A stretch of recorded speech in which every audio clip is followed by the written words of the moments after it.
Le FMI revoit à la baisse ses prévisions de croissance, un léger recul au niveau de la planète alors que l'Europe fera un peu mieux que prévu initialement.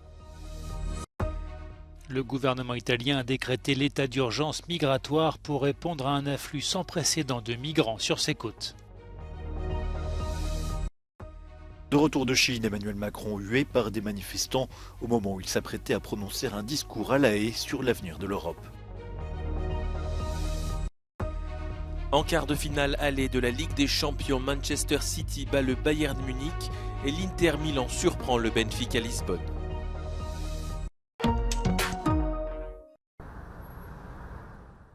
Le monde connaîtra cette année une croissance inférieure aux prévisions initiales. La persistance d'une inflation élevée, la hausse des taux d'intérêt et l'incertitude ont contraint le Fonds monétaire international à revoir à la baisse ses prévisions.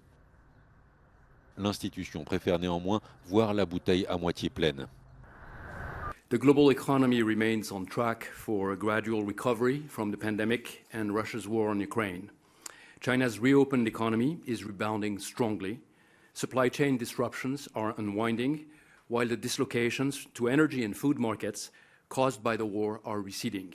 Le FMI a revu à la baisse ses prévisions de croissance économique mondiale pour cette année à 2,8% contre 3,4% en 2022. Un léger recul de 0,1 point par rapport à son estimation précédente en janvier.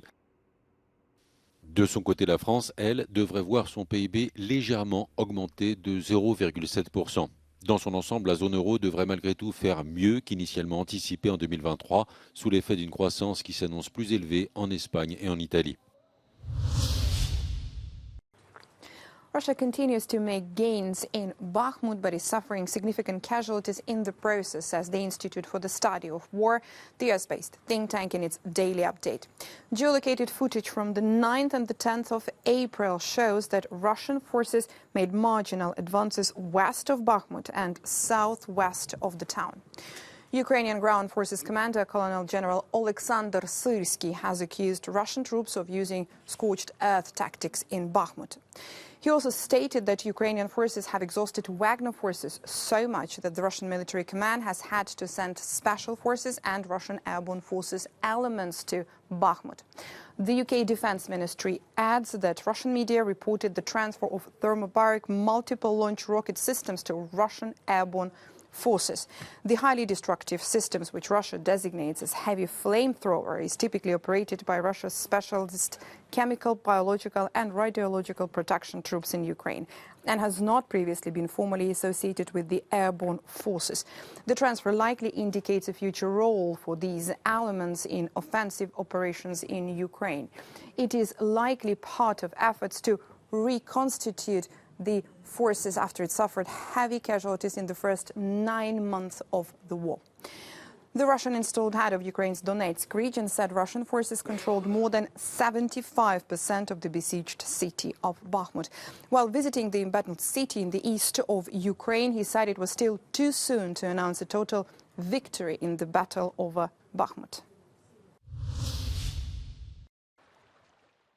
Submergée par un afflux de migrants sans précédent, l'Italie a décrété l'état d'urgence migratoire pour 6 mois. Une décision qui fait suite au débarquement en Italie de plus de 3000 personnes au cours des 3 derniers jours. Cette mesure d'urgence qui vise à accélérer la réponse de l'État face aux flux migratoires sera appliquée sur l'ensemble du territoire national. Depuis le début de l'année, plus de 31 000 migrants sont arrivés illégalement sur les côtes italiennes, soit près de 4 fois plus qu'au cours de la même période de l'an passé.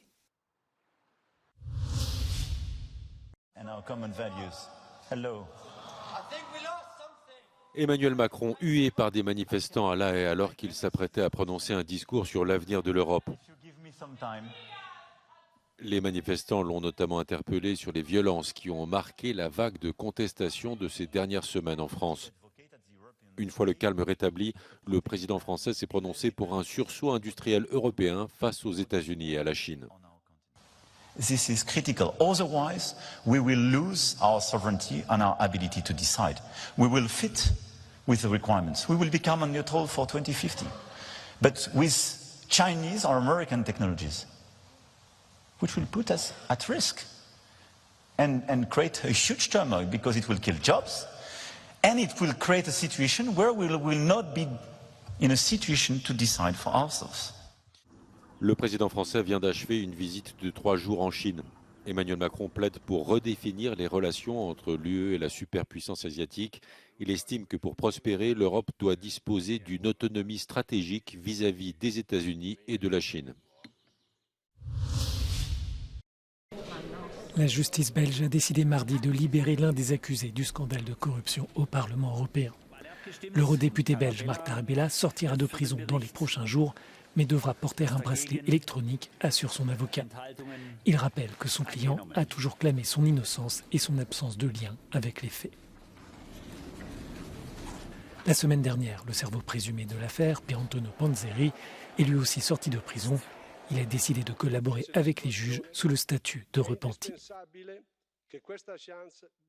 Sur les 5 personnes mises en examen depuis les révélations de l'affaire en décembre dernier, presque toutes sont sous surveillance électronique. Seule l'ancienne vice-présidente du Parlement européen, Eva Kaili, reste pour le moment derrière les barreaux.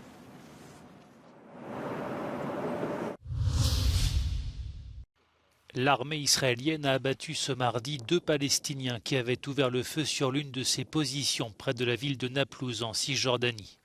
Ce nouvel épisode de violence intervient dans un contexte de regain de tension particulièrement marqué depuis une semaine suite à l'intervention des forces de sécurité israéliennes à l'intérieur de la mosquée Al-Aqsa en plein mois du Ramadan.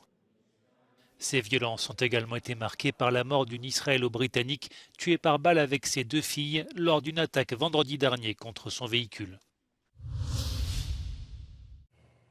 À l'approche de l'élection présidentielle en Turquie, Recep Tayyip Erdogan a invité Vladimir Poutine pour l'inauguration à la fin du mois de la première centrale nucléaire du pays, construite par la Russie. Cette invitation intervient alors que le président turc s'est posé en médiateur dans le conflit qui oppose Moscou à Kiev, œuvrant notamment pour le déblocage des céréales ukrainiennes. Avant l'élection présidentielle du 14 mai, Recep Tayyip Erdogan est dans une difficile position d'équilibriste sur la scène internationale. The challenge for Turkey is going to be to define itself where it stands. If the opposition wins, Turkey is going to side with the West. It doesn't mean that the West is a perfect world. The West also has lots of problems in terms of democracy, in terms of political rights. When you look at the situation in England, in Hungary, in Poland, you don't see very nice pictures over there either. Pour l'Occident, Recep Tayyip Erdogan suscite toujours des interrogations, voire la méfiance. En décembre dernier, il avait multiplié les menaces vis-à-vis de la Grèce, pourtant un partenaire de l'OTAN, en déclarant notamment qu'un missile pourrait atterrir à Athènes. La militarisation des îles grecques de la mer Égée orientale avait attisé sa colère. Alors que la Turquie reste un pays candidat à l'adhésion à l'Union européenne, Bruxelles a pointé l'absence de progrès et l'autoritarisme du gouvernement turc. People totally forgot that issue here in Turkey. And it is obvious to many people, many factions of the society, that the membership of the EU is a dream. It's not a reality anymore. I don't see that both sides have a strong desire to come together. L'Union européenne a pourtant besoin de la Turquie dans des domaines clés comme l'immigration. Bruxelles a mis en place un mécanisme financier qui a déjà mobilisé 6 milliards d'euros pour permettre à Ankara de prendre en charge les quelques 4 millions de réfugiés que la Turquie accueille sur son sol. Erdogan, qui s'est rapproché du régime de Damas, a dit souhaiter le rapatriement d'1 million de réfugiés syriens.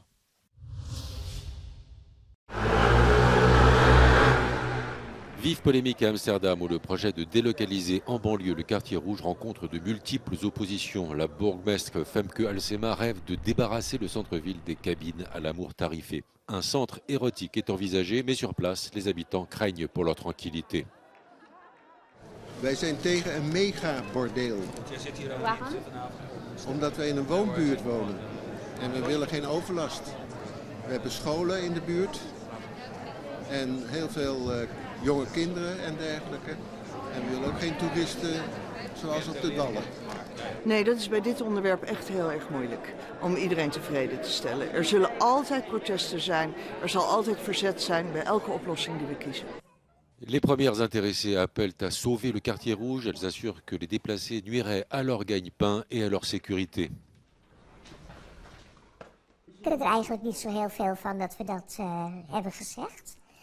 En wat ik persoonlijk heel kwalijk vind is dat de burgemeester zegt dat wij alleen maar een toeristische attractie zijn en dat de mensen ons komen uitlachen en ons vernederen daar op de Wallen. En dat is gewoon niet zo. 3 sites de banlieue sont envisagés pour délocaliser le quartier rouge. 2 des sites sont dans le sud d'Amsterdam, à proximité immédiate du nouveau siège de l'Agence européenne des médicaments. L'organisme européen a lui aussi exprimé sa ferme opposition à l'idée d'un centre érotique à côté de ses bureaux.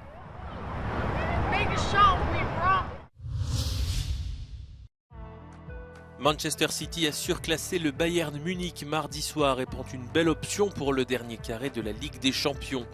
Sur leur pelouse, les Citizens ont étrillé les Allemands 3-0 avec un but et une passe décisive d'Erling Haaland, le géant norvégien.